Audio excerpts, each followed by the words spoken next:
दोस्तों, आप अपना भविष्य तो नहीं बदल सकते, लेकिन आप अपनी आदतें जरूर बदल सकते हो और निश्चित रूप से आपकी यही आदतें आपका भविष्य बदल देगी। सपने वो नहीं होते जो हम नींद में देखते हैं, बल्कि सपने वह होते हैं जो हमें नींद नहीं आने देते। जब हम सोते हैं तो हमारा शरीर मृत शरीर के समान होता है, और जब हम उठते हैं तो हमारा एक नया जन्म होता है। और इस नए जन्म के साथ ही हमें अपने जीवन की शुरुआत करना चाहिए। अपने दिन को, अपने जीवन को एक नई दिशा देनी चाहिए। दिन में पूरे 24 घंटे में सबसे ज्यादा खूबसूरत और सबसे ज्यादा ऊर्जावान और जीवन को सबसे ज्यादा प्रभावित करने वाला समय सुबह का होता है।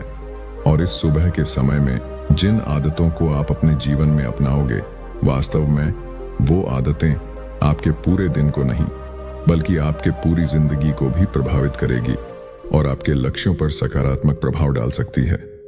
आपकी सफलता और असफलता में सुबह की आदतों का महत्वपूर्ण योगदान होता है।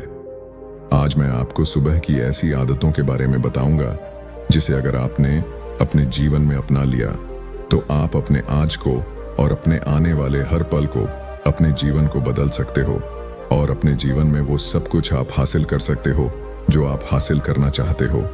तो आइए जानते हैं सफल लोगों की कुछ आदतें। दोस्तों, अगर आप भी अपने YouTube चैनल के लिए ऐसी लॉन्ग वीडियो या YouTube शॉर्ट्स बनवाना चाहते हो तो आप हमारे Instagram पर हमें मैसेज कर सकते हैं। Instagram का लिंक आपको इस वीडियो के डिस्क्रिप्शन में मिल जाएगा। दोस्तों, इन आदतों को महात्मा बुद्ध की कहानी के माध्यम से समझते हैं। एक बार की बात है, महात्मा गौतम बुद्ध अपने सभी शिष्यों को आश्रम में उपदेश दे रहे थे। उसी क्यों को जीवन में अपनाई जाने वाली सुबह की आदतों के बारे में बता रहे थे। वह उनको बता रहे थे कि इस प्रकार की आदत अपनाकर हम अपने हर दिन को और अपने पूरे जीवन को बेहतर बना सकते हैं। फिर महात्मा बुद्ध अपने शिष्यों से कहते हैं कि हमें जल्दी, यानी सूर्य की किरणों के साथ ही उठ जाना चाहिए। जब सूर्य की किरणें निकलती हैं तो पूरी प्रकृति को ऊर्जा प्रदान करती हैं और हमें भी ऊर्जा का आनंद उठाना चाहिए। जो व्यक्ति देर से उठता है और सूर्य की ऊर्जा को ग्रहण नहीं कर सकता और पूरे दिन नीरस रहता है, उसका पूरा दिन अलग से भरा रहता है। फिर महात्मा गौतम बुद्ध पहली आदत बताते हुए शिष्यों से कहते हैं, चाहे हमारा कल कैसा भी हो, कैसा भी बीता हो, लेकिन हमें आज की शुरुआत सकारात्मक बातों के साथ ही करनी चाहिए। हमें सुबह उठते ही सबसे पहले सभी को आभार प्रकट करना चाहिए। हमें उन लोगों का धन्यवाद करना चाहिए जिन लोगों ने हमारे बुरे समय में मदद की है। हमें उस परमपिता परमेश्वर को धन्यवाद देना चाहिए जिन्होंने हमें यह स्वस्थ शरीर प्रदान किया है। हमारे अंदर किसी भी प्रकार की कोई कमी नहीं है।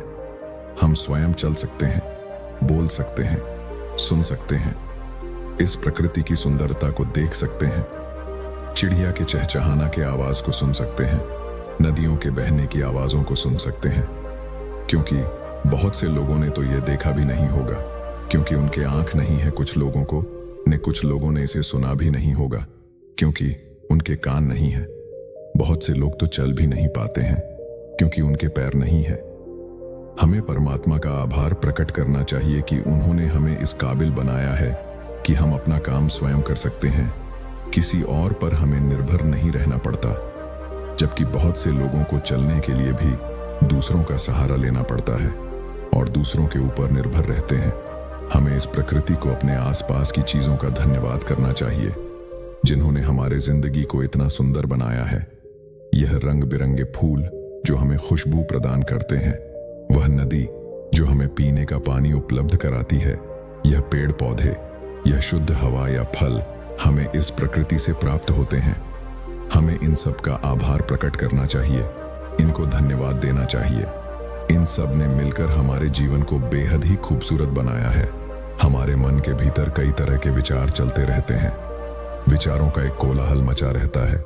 हम नहीं चाहते, फिर भी हमारे मन में कोई ना कोई विचार आ ही जाता है और इन विचारों के कारण ही हम तनाव महसूस करते हैं।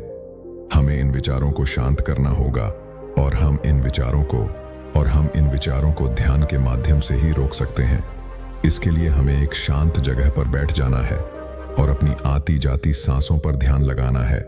हमें इस बात का ध्यान रखना है कि हम किस नाक से सांस ले रहे हैं और किस नाक से छोड़ रहे हैं। शरीर के कौन कौन से अंग अंगूर से उससे हमारी सांसें टकरा रही है। जब हम अपना ध्यान हमारी पूरी सांसों पर लगाएंगे तो हमारा मन एक जगह पर केंद्रित हो जाएगा और भटकना बंद कर देगा। और जब हमारा मन एक जगह पर केंद्रित हो जाता है तो हमारे मन को एक नई ऊर्जा प्रदान होती है और वही ऊर्जा हमारे दिन को उत्साह से भर देती है और खुशी प्रदान करती है। ध्यान करने से हमारा दिमाग स्वस्थ हो जाता है, हमारे मन के सारे विचार खत्म हो जाते हैं और दिल में हम जब भी कोई कार्य करने वाले होते हैं तो उसके लिए हमें निर्णय लेने में भी बड़ी आसानी होती है और हम सही और अस्पष्ट फैसले ले पाते हैं और अपने काम को पूरे लगन वामन के साथ पूरा कर पाते हैं। हमारा पूरा दिन तनाव मुक्त रहता है। इसके बाद महात्मा गौतम बुद्ध अपने सभी शिष्यों को तीसरी आदत बताते हैं कि आभार प्रकट करने के बाद और ध्यान करने के बाद तुम्हें व्यायाम करना चाहिए। हमारे शरीर के लिए जितना जरूरी भोजन और पानी है उतना ही जरूरी व्यायाम भी है। व्यायाम करने से हमारा शरीर स्वस्थ और तंदुरुस्त रहता है और हमारा मन प्रसन्न रहता है। व्यायाम करने से हमारे शरीर के सभी अंग सुचारू रूप से कार्य करते हैं, हमें ऊर्जा प्रदान करते हैं, कार्य को करने की शक्ति प्रदान करते हैं, जिससे हम अपने कार्य को आसानी से पूरा कर पाते हैं और हमें थकान का अनुभव भी नहीं होता है, जिससे हम बिना थके पूरे कार्य को जल्द से जल्द पूरी कर पाते हैं। व्यायाम करने से हमारा शरीर स्वस्थ व निरोगी रहता है, हमें किसी भी प्रकार का कोई रोग नहीं होता है। हमारे पास चाहे जितनी भी धन दौलत हो, यह सुख सुविधा ही क्यों ना हो, अगर हमारा शरीर स्वस्थ नहीं होगा तो हम किसी भी सुख सुविधा का आनंद नहीं ले पाएंगे। अगर हमारा शरीर किसी भी रोग से ग्रस्त हो जाएगा तो फिर उसे यह धन दौलत भी ठीक नहीं कर पाती है। स्वस्थ शरीर सुखी जीवन की निशानी है। स्वस्थ शरीर सुखी जीवन की निशानी है। इसको हेडलाइन करना है। जितना हम अपने शरीर को कष्ट देंगे उतना ही हमारा शरीर हमें सुख प्रदान करेगा और जितना हम अपने शरीर को आराम देंगे उतना ही यह हमें कष्ट प्रदान करेगा। इसीलिए हमें नियमित रूप से व्यायाम करना चाहिए। व्यायाम करने से हम पूरे दिन प्रसन्न रहते हैं और अपने सभी कार्यों को आसानी से कर पाते हैं। व्यायाम करने से हमें दीर्घायु प्राप्त होती है और हम लंबे समय तक युवा नजर आते हैं। जो लोग व्यायाम नहीं करते समय से पहले ही वृद्ध नजर आने लगते हैं। इसके बाद गौतम बुद्ध अपने शिष्यों को सुबह की चौथी आदत बताते हुए कहते हैं, आभार व्यक्त करने के बाद, ध्यान करने के बाद और फिर व्यायाम करने के बाद तुम्हें एक कागज और एक कलम उठानी है और उस कागज और उस कलम से अपने पूरे दिन की दिनचर्या लिखनी है। अपने सभी कार्यों को लिखना है जो उस दिन आप करोगे और उन सभी कार्यों का समय निर्धारित करें जिससे आप एक निश्चित समय में अपने सभी कार्यों को पूर्ण कर पाएंगे और आपका कोई भी कार्य नहीं छूटेगा।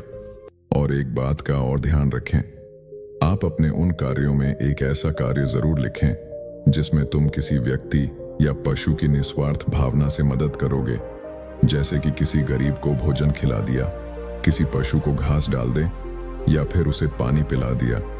ऐसा करने से तुम्हें शांति प्राप्त होगा और जब तुम्हारा पूरा दिन खत्म हो जाएगा तो तुम्हें एक अलग ही खुशी का अनुभव होगा कि आज मैंने एक अच्छा कार्य किया है, आज मैंने किसी की निस्वार्थ भाव से मदद की है, आज का दिन मेरा बहुत ही अच्छा था, मेरा कोई भी कार्य नहीं छोटा, मैंने आज का दिन बहुत ही अच्छे से जिया। फिर महात्मा गौतम बुद्ध अपने सभी साथियों को सुबह की 5वीं आदत बताते हैं और कहते हैं, आभार व्यक्त करने के बाद, ध्यान करने के बाद, व्यायाम करने के बाद और अपने विचारों को कागज पर लिखने के बाद तुम्हें कोई प्रेरणादायक ग्रंथ पढ़ना चाहिए। जब तुम उन प्रेरणादायक ग्रंथ को पढ़ते हो तो तुम्हें उन ग्रंथों से प्रेरणा मिलती है, कुछ नया सीखने को मिलती है और उसी के तुम्हें अपने जीवन में कहीं ना कहीं कभी ना कभी काम अवश्य आएगी। हमें रोज कुछ ना कुछ नया सीखने को मिलता है और हमें रोज कुछ ना कुछ नया सीखना भी चाहिए। जब तुम यह प्रेरणादायक ग्रंथ पढ़ लो उसके बाद तुम्हें अपने आप से बातें करनी है। दूसरों से तो हम हमेशा बातें करते हैं लेकिन कभी अपने से बात करने का मौका ही नहीं मिलता। इसीलिए हमें अपने आप से बातें करनी चाहिए, क्योंकि आपको आपसे बेहतर कोई नहीं समझ सकता। इसीलिए अपने आप को धन्यवाद देना चाहिए। अपने आप से कहना चाहिए कि मैं कितना अच्छा हूं, मैं बहुत ही खुश हूं, मैं हर कार्य को कर सकता हूं, कोई भी कार्य मेरे लिए असंभव नहीं है, मैं हर परेशानी से लड़ सकता हूं, जो लक्ष्य निर्धारित किया है उसे पाकर रहूंगा, चाहे कुछ भी हो जाए मैं उसे हासिल करके ही रहूंगा, मैं किसी से नहीं डरता। दोस्तों, इस छोटी सी कहानी से हमें यह सीख मिलती है कि दोस्तों, हमारे जीवन की ये छोटी छोटी आदतें हमारे जीवन को एक नई दिशा प्रदान करेगी। जब आप इन आदतों के साथ अपने दिन की शुरुआत करोगे तो फिर आपका हर दिन बेहतर रहेगा और आप हर दिन पूरे दिन प्रसन्न और खुश रहोगे। दोस्तों, ये छोटी छोटी दिखने वाली 5 आदतें हमारे जीवन पर सकारात्मक प्रभाव डालती हैं। आदतों को अपनाकर हम अपने हर दिन को सुखमय बना सकते हैं और अपने लक्ष्य को प्राप्त कर सकते हैं। दोस्तों, आशा है कि ये छोटी सी कहानी आपको पसंद आई होगी और आशा है कि अगर आप इन सभी रूल्स को फॉलो करोगे तो आप भी बहुत जल्द एक सफल व्यक्ति बन जाओगे। दोस्तों, वीडियो कैसी लगी कमेंट में जरूर बताएं। अगर अच्छी लगी हो तो वीडियो को लाइक करके चैनल को सब्सक्राइब जरूर कर लें, क्योंकि हमारे चैनल पर आपको रोजाना ऐसी ही मोटिवेशन कहानियां मिलती रहती हैं। इसलिए इसे सब्सक्राइब करना ना भूलें और कमेंट्स के माध्यम से अपना प्यार जरूर दें। धन्यवाद। जय हिंद, जय भारत।